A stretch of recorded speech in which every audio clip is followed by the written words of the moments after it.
Francois Burgat is a member of the European Council on Foreign Relations, and he joins us now live. Thanks so much for speaking to us here on TRT World, Francois. Now, I want to start by asking you, should Bouteflika's decision not to run for a fifth term be viewed as a victory? Well, you may say so if you want to be optimistic.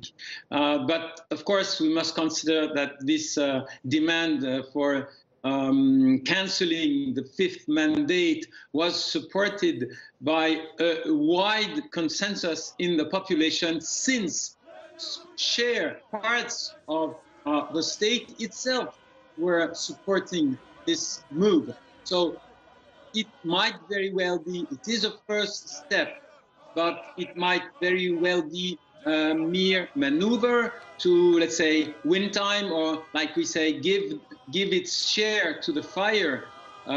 Real things will start now on, because the real demand of the population is not that Bouteflika would not be a candidate. It is that the system is deeply renewed, and we know nothing until now when it comes to the ability of the system to accept such reform. Mm-hmm.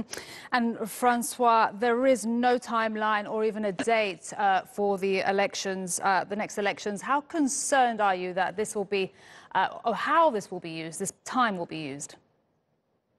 Well, that's another signal that things are not moving on a real revolutionary base when you say that by the end of the year there will be a conference.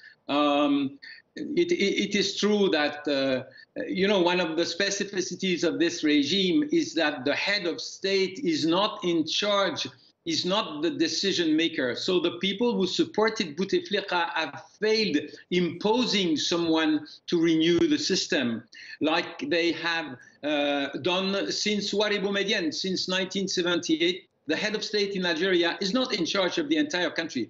He is the delegate of the real decision makers in the back. And Francois, so it's difficult. Sorry to talk over you. Last question, if I may. What will be the role of the army now, and what happens if the people that were protesting, many young people who protested for the first time ever, go back onto the streets? The army is not a fully efficient concept in Nigeria, because the army is divided.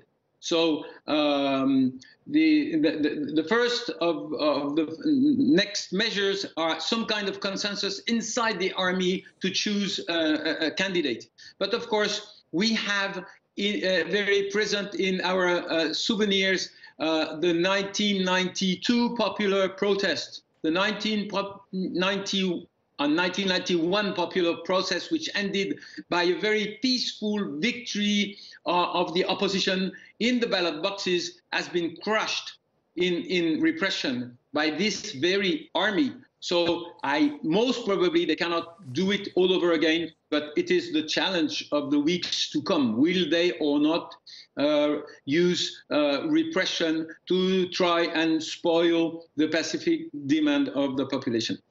Francois, great to get that perspective from you. Francois Burgat, member of the European Council on Foreign Relations. Thank you.